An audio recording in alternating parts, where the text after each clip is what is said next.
Hello everyone, welcome back to my YouTube channel IAS PCS diaries. जैसा कि आपने thumbnail में देखा होगा, ये वीडियो है विजन आईएएस के समरी के ऊपर। ये मंथली मैगजीन जो जनवरी 2024 की है, इसका समरी मैंने यहाँ पे बना रखा है माइंड मैप के थ्रू। आप इसको अच्छे से याद कर सकते हो, इसलिए मैंने माइंड मैप बनाकर लाया है।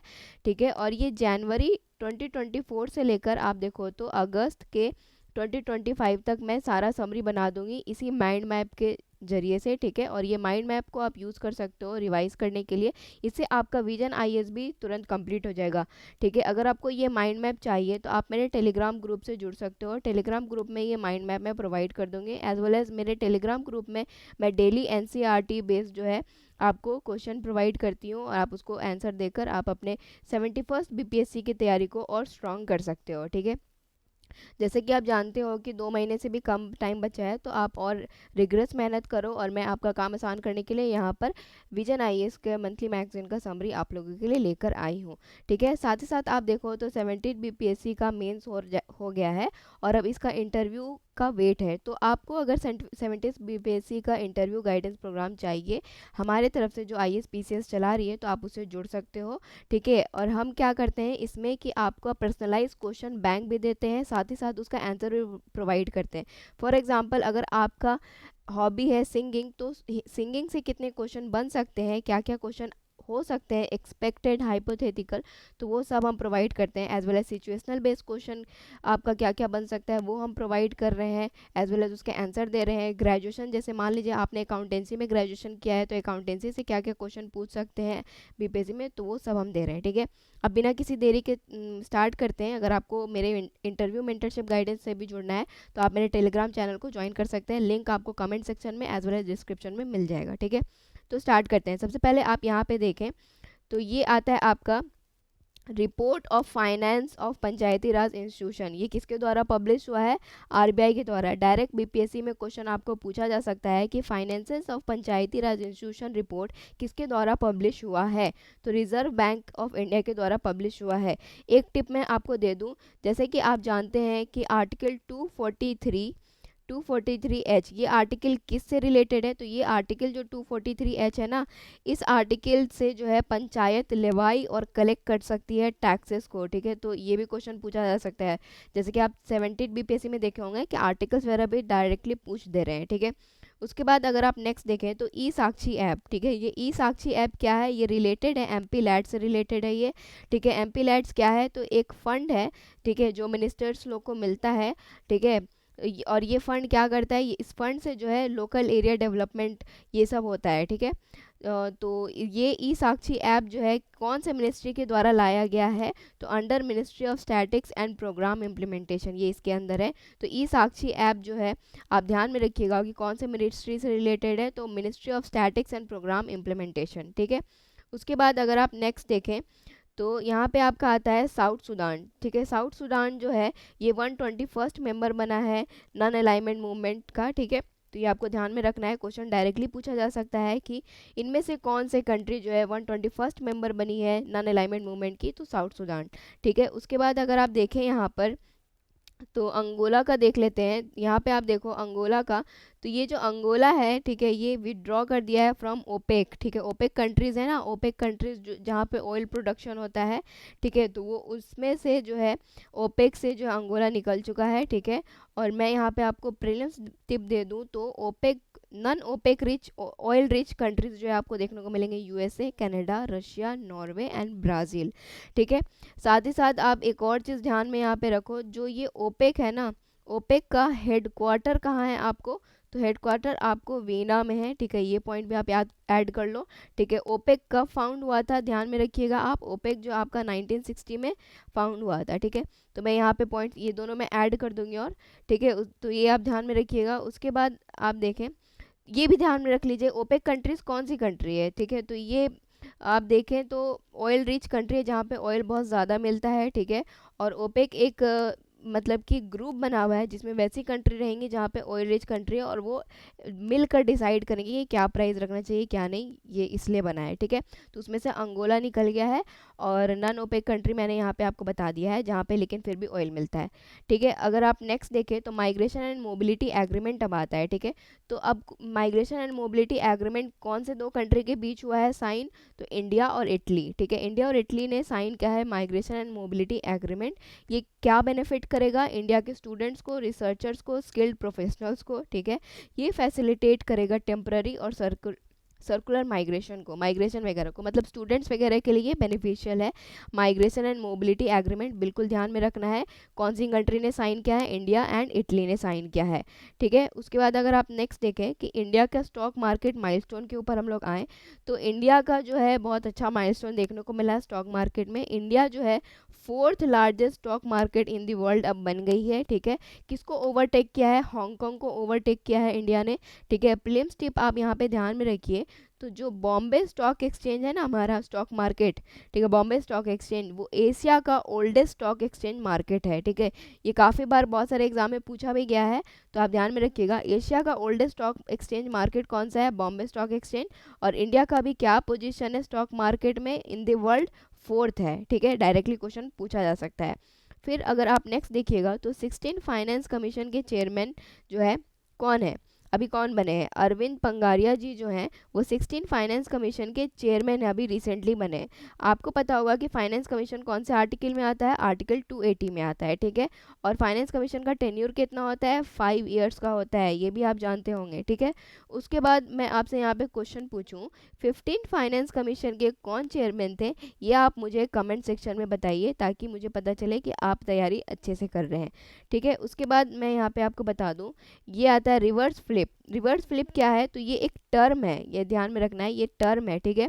तो रिवर्स फ्लिप टर्म क्यों न्यूज़ में है, अभी इकोनॉमी में बहुत न्यूज़ में है, न्यूज़ में इसलिए है क्योंकि इसका मतलब होता है ओवरसीज स्टार्टअप जो पहले मान लीजिए यूएस में स्टार्टअप था, ठीक है, उसका डोमिसाइल, तो अब वो शिफ्टिंग बैक टू इंडिया, मतलब इंडिया में वापस अपने डोमिसाइल को लेकर आ रही है, ठीक है। इसका भी आपको बेस्ट एग्जांपल मैं दे दूं तो ये जो ग्रो ऐप है ना, ग्रो ऐप जो स्टॉक मार्केट से रिलेटेड ऐप है, ठीक है। तो ये जो ग्रो ऐप है ये पहले यूएस में अपना डोमिसाइल रखी हुई थी एंड नाउ ये बैक टू इंडिया आ गई है, ठीक है। ये आप ध्यान में रखिएगा। तो वैसी जो स्टार्टअप है जो डोमिसाइल बैक टू इंडिया ला रही है दूसरे कंट्री से, उसको हम लोग कहते हैं रिवर्स फ्लिप, ठीक है। उसके बाद आप यहाँ पे देखिएगा अटल सेतु नाव सेवा सी लिंक, ठीक है, अटल सेतु नाव सेवा सी लिंक, जिसको हम लोग मुंबई ट्रांस हार्बर लिंक भी नाम से जानते हैं, ठीक है। ये इंडिया का लॉन्गेस्ट सी ब्रिज है, ऐसा कहा जा रहा है। इंडिया का लॉन्गेस्ट सी ब्रिज कौन सा है, अटल सेतु नाव सेवा सी लिंक, ठीक है। इसका टोटल लेंथ कितना है, 28.8 किलोमीटर। कभी कभी ऐसे भी क्वेश्चन पूछे जाते हैं तो ध्यान में रखिएगा, 21.8 किलोमीटर इसका टोटल लेंथ है, और सी स्पैन इसका कितना है, 16.5 किलोमीटर, ठीक है। तो ये क्या है, अटल सेतु नाव सेवा सी लिंक इंडिया का लॉन्गेस्ट सी ब्रिज है, ठीक है। उसके बाद आप यहाँ पे देखिएगा तो यूरिया गोल्ड के ऊपर बात आ जाती है। तो यूरिया गोल्ड किसको कहते हैं, सल्फर कोटेड यूरिया को हम लोग यूरिया गोल्ड कहते हैं। ये सॉइल में क्या बेनिफिट करता है, तो सॉइल में ये इन्हांस करता है नाइट्रोजन यूज इफिशियंसी। तो यूरिया गोल्ड क्या करता है, नाइट्रोजन यूज इफिशियंसी को बढ़ाता है, ठीक है। उसके बाद अगर आप यहाँ पे नेक्स्ट देखें तो इंडिया का लैंडस्लाइड ससेबिलिटी मैप, ठीक है, ये किसके द्वारा डेवलप किया गया है, आईआईटी दिल्ली के द्वारा। यानी कि इंडिया का ये first high resolution landslide map है जो किसके द्वारा लाया गया, आईआईटी दिल्ली के द्वारा लाया गया है, ठीक है। और इसका क्या नाम है, India landslide susceptibility map. Direct आपको 71st बीपीएससी में या कोई भी एग्जाम में, ठीक है, एक्सपेक्टेड है कि इस टाइप के क्वेश्चन पूछे जा सकते हैं कि recently India's landslide susceptibility map has been developed by which of the following, ठीक है। ऑप्शन में आपको रहेगा IIT Delhi, IIT Madras, IIT Guwahati, ठीक है, आईआईटी कानपुर। तो आपको आईआईटी दिल्ली पे टिक मार देना है, ठीक है। उसके बाद आप देखें तो नेक्स्ट न्यूज़ में था आपका रेयर वाइल्ड लाइफ साइटनिंग। एक रेयर वाइल्ड लाइफ का साइटनिंग हुआ है, जैसे कि टिबेटियन ब्राउन बियर जो है, जिसका ये साइंटिफिक नेम आप यहाँ पे देख सकते हो, ठीक है, वो आपको जो है सिक्किम में देखने को मिला है, ठीक है। और ये कंचनजंगा नेशनल पार्क में देखने को मिला है। और मैं एक और पॉइंट बता दूं आपको कि ये जो कंचनजंगा नेशनल पार्क है ये यूनेस्को वर्ल्ड हेरिटेज साइट है, ठीक है। आप मुझे कमेंट सेक्शन में बताओ कि ये कंचनजंगा नेशनल पार्क कौन से स्टेट में है, ठीक है। ये कमेंट सेक्शन में आप लिख कर बताओ, ठीक। उसके बाद अगर आप नेक्स्ट देखें यहाँ पे तो ये देखते हैं ग्रीन फ्यूल अलायंस इंडिया, ठीक है। ग्रीन फ्यूल अलायंस इंडिया जो आप यहाँ पे देख रहे हैं ये किसके द्वारा लॉन्च हुआ है, तो ये डेनमार्क के द्वारा लॉन्च हुआ है, ठीक है। और इसका एम क्या है, तो जैसा कि आप देख रहे हैं ग्रीन फ्यूल की बात हो रही है, तो जाहिर सी बात है कि ये ग्रीन हाइड्रोजन, ई मेथनॉल, अमोनिया, मतलब इन्वायरमेंटली फ्रेंडली चीज़ों से रिलेटेड है। तो ग्रीन फ्यूल अलायंस इंडिया जो है किसके द्वारा लॉन्च हुआ है, डेनमार्क के द्वारा, ठीक है, प्रमोट करने के लिए green hydrogen, E methanol and ammonia को, ठीक। उसके बाद आप यहाँ पे देखें तो प्रेरणा प्रोग्राम अब आता है। तो ये जो प्रेरणा प्रोग्राम है ये किसके द्वारा लॉन्च हुआ है, तो मिनिस्ट्री ऑफ एजुकेशन के द्वारा लॉन्च हुआ है। बहुत इंपॉर्टेंट है, ये क्वेश्चन डायरेक्ट आपको एग्जाम में पूछा जा सकता है कि प्रेरणा प्रोग्राम इनमें से कौन से मिनिस्ट्री के द्वारा लाया गया है, तो मिनिस्ट्री ऑफ एजुकेशन आपको ध्यान में रखना है, ठीक है। इसका फोकस क्या होगा, मिनिस्ट्री ऑफ एजुकेशन है तो एक्सपेरिमेंटल लर्निंग लीडरशिप इससे रिलेटेड होगा। और सबसे पहले जो प्रेरणा प्रोग्राम है वो कहाँ इम्प्लीमेंट होगा, तो नवोदय विद्यालय में सबसे पहले होगा, ठीक है। उसके बाद आप देखें तो नेक्स्ट क्वेश्चन क्या आ सकता है, जो करंट अफेयर में न्यूज़ में था, तो सेंटर फॉर इंडस्ट्रियल रिवोल्यूशन, ठीक है, C4IR, ठीक है। तो ये जो सेंटर फॉर इंडस्ट्रियल रिवोल्यूशन है, ठीक है, ये किसके द्वारा लाया गया है, partnership with Telangana government and world economic forum, इसके द्वारा पार्टनरशिप के साथ लाया गया है, ठीक है। अब आप ध्यान में रखिए कि फोर्थ इंडस्ट्रियल रेवोल्यूशन है वो किससे रिलेटेड है, ये आपको पता होना चाहिए, इंटरनेट ऑफ थिंग्स रिलेटेड है, ठीक है, आपका AI से रिलेटेड है, ब्लॉकचेन टेक्नोलॉजी से रिलेटेड है। तो इन सब से रिलेटेड आपका फोर्थ इंडस्ट्रियल रेवोल्यूशन है, ठीक है। ये किसके द्वारा लाया गया है, Telangana plus world economic forum के द्वारा लाया गया है। इसका लोकेशन कहाँ होगा, हैदराबाद में होगा, ठीक है। तो ये भी क्वेश्चन पूछा जा सकता है, यहाँ पे आपको कंफ्यूज नहीं होना है, Telangana government and world economic forum है, ये नहीं कि वर्ल्ड बैंक आप टिक मार दिए या IMF टिक मार दिए, नहीं, Telangana and world economic forum है, ध्यान में रखिएगा, ठीक है, सेंटर फॉर इंडस्ट्रियल रेवोल्यूशन, ठीक है। उसके बाद आप नेक्स्ट देखें तो लिथियम एग्रीमेंट, ठीक है, लिथियम एग्रीमेंट आता है, कंट्रीज जैसे कि इंडिया और अर्जेंटीना है, इन दोनों ने लिथियम एग्रीमेंट को साइन किया है, ये आपको ध्यान में रखना है, बहुत इंपॉर्टेंट है। रिसेंटली लिथियम एग्रीमेंट किसके द्वारा साइन किया गया है, डायरेक्ट क्वेश्चन पूछा जाएगा अगर, तो आपको क्या टिक मारना है, इंडिया एंड अर्जेंटीना, ठीक है। इसका ऑब्जेक्टिव क्या है, लिथियम एक्सप्लोरेशन एंड माइनिंग, मतलब ऐसा नहीं है कि कॉन्ट्रैक्शन किया जा रहा है कि लिथियम आपको एक्सप्लोरेशन नहीं करना है, लिथियम एक्सप्लोरेशन करना है, इसीलिए मैंने यहाँ पे ऑब्जेक्टिव भी डाल दिया है, ठीक है। और अगर क्वेश्चन बन सकता है तो क्या बन सकता है कि वाइट गोल्ड इनमें से किसको कहते हैं, वाइट गोल्ड, तो लिथियम को हम लोग वाइट गोल्ड भी कहते हैं, ध्यान में रखना है, ठीक है। उसके बाद अगर आप देखें तो इंडिया फर्स्ट ग्रेफीन सेंटर, ठीक है, ये भी पूछा जा सकता है आपको एग्जाम में, तो इंडिया का पहला ग्रेफीन सेंटर कहाँ पे लाया गया है, ठीक है, कहाँ पे स्टार्ट हुआ है, तो केरला में, आप देखें लोकेशन इसका केरला है, ठीक है। इसका नेम क्या है, India innovation centre for graphene, ठीक है। तो क्वेश्चन आपसे डायरेक्ट पूछा जा सकता है कि recently India innovation centre for graphene कहाँ पे है, इस्टेब्लिश हुआ है, तो आपको टिक मारना है केरला पे, ठीक है। उसके बाद आप यहाँ पे देखें तो पेरेग्रिन लूनर लैंडर, ठीक है, ये किसके द्वारा लॉन्च हुआ है, नासा के द्वारा हुआ है, ठीक है। तो ये नासा के द्वारा लाया गया है, इसका टारगेट क्या है आपका, तो मून्स का बे ऑफ स्टिकनेस को देखना, ठीक है, उसको देखना, ये इसका टारगेट है। तो आप यहाँ पे देख, आप सोचोगे कि बे ऑफ स्टिकनेस क्या है, तो मैंने यहाँ पे डाल दिया है, ये देखिए यहाँ पे bay of stickiness. Bay of stickiness जो है ये, जैसे मान लीजिए ये मून है, ठीक है, तो ये जो लोकेशन, एक पर्टिकुलर लोकेशन है ना, ठीक है, तो यहाँ इसको मान लीजिए ये एरिया को हम लोग बे ऑफ स्टिकनेस कह रहे हैं, ठीक है, और ये मेजर एक एक्सप्लोरेशन साइट है, ठीक है, लोकेशन ऑन अ मून। तो बे ऑफ स्टिकनेस सिंपल भाषा में क्या है, एक लोकेशन है मून में, ठीक है, जहाँ पे बहुत सारा एक्सप्लोरेशन हो रहा है, ठीक है। तो उस जगह पे, बे ऑफ स्टिकनेस वाले जगह पे, साइट पे जो है, नासा ने अपना पेरेग्रिन लूनर लैंडर को लॉन्च किया है, ठीक है, ये आपको ध्यान में रखना है। एक और बात मैं यहाँ पे आपको बता दूँ, जो लिथियम है ना, इसमें आपको लिथियम वाले में मैं बता दूँ, आपको ध्यान में रखना है कि अर्जेंटीना हो गया आपका, बोलीविया हो गया एंड चिली हो गया, ये जो 3 कंट्री है, ठीक है, ये तीनों को लिथियम ट्रायंगल से जानते हैं, ठीक है। अगर आपको क्वेश्चन पूछा जाएगा कि लिथियम ट्रायंगल में कौन कौन सी कंट्री आती है, तो आपको जो है ध्यान से एक अर्जेंटीना लिखना है, एक आपको चिली लिखना है, ठीक है, और एक आपको बोलीविया लिखना है, ध्यान में रखिएगा, ठीक है। इसका ट्रिक मैं बता दूँ तो ABC ऐसे करके आप याद रख सकते हो, ठीक है। फिर नेक्स्ट हम लोग देखें यहाँ पर साइंस एंड टेक में, जापान का लूनर मिशन जो है लाया गया है, ठीक है, जापान का, उसका स्पेसक्राफ्ट कौन सा है, स्लिम, ठीक है, स्लिम, ये जो स्पेसक्राफ्ट है उसे जापान ने लाया गया है। और अगर आप देखें तो ये किस लिए लाया गया है, तो वो मून को देखने के लिए, नाम में ही आपको समझ में आ जाएगा कि मून को देखने के लिए लाया गया है। स्लिम का फुल फॉर्म क्या होगा, ऐसे मतलब लेस चांसेस है कि ये पूछा जाए, लेकिन फिर मैं आपको बता देती हूँ। Smart lander for investigating moon, ठीक है। उसके बाद आप नेक्स्ट देखें तो न्यूज़ में था कैमिलियन ट्रोजन, ठीक है। जो ये कैमिलियन ट्रोजन है, ये एक new type of malware strain है जो साइबर सिक्योरिटी थ्रेट बन चुका है, ठीक है। तो ये भी न्यूज़ में था, आपको ध्यान में रखना है। उसके बाद यहाँ पे ये एक थोड़ा सा इंपॉर्टेंट आपको न्यूज़ में देखने को मिलेगा आपको। तो हैविस्योर वैक्सीन, ठीक है।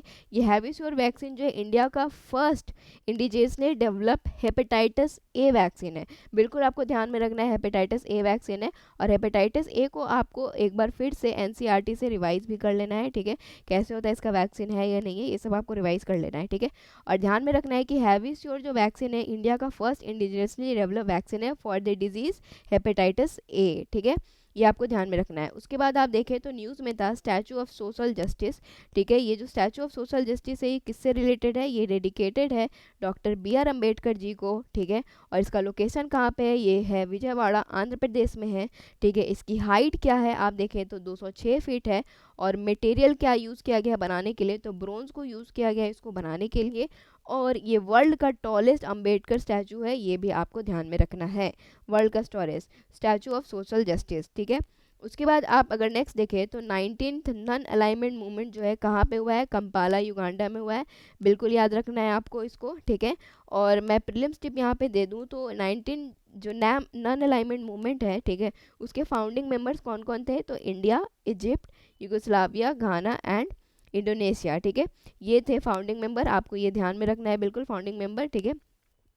तो इसी के साथ ख़त्म होता है जो मोस्ट प्रोबेबल है, ठीक है। 2024 की बात हो रही है, मोस्ट प्रोबेबल है जो शायद पूछा जा सकता है, ठीक है। करंट अफेयर में हाईलाइटेड था, ठीक है, रिपीटेडली। तो मैं यहाँ पे डालने का कोशिश की हूँ। अगर आपको वीडियो अच्छा लगता है तो please like, comment, share, subscribe करें, ठीक है। और मेरे टेलीग्राम चैनल से जुड़ सकते हैं आप, अगर आपको और भी इन्फॉर्मेशन चाहिए। वहाँ पे सारे इन्फॉर्मेशन शेयर होते हैं, क्विज़ होते हैं, ठीक है, आप सब में पार्टिसिपेट कर सकते हैं। और अगर आपको 17 BPSC इंटरव्यू गाइडेंस प्रोग्राम से जुड़ना है तो आप टेलीग्राम चैनल में आप मैसेज कर सकते हैं कि हाँ मुझे जुड़ना है, ठीक है। और ये नोट्स चाहिए आपको तो मैं आपको प्रोवाइड कर दूंगी मेरे टेलीग्राम चैनल पे ही। Thank you so much. फिर मिलते हैं हम लोग फरवरी 2024 विजन IAS के समरी के साथ।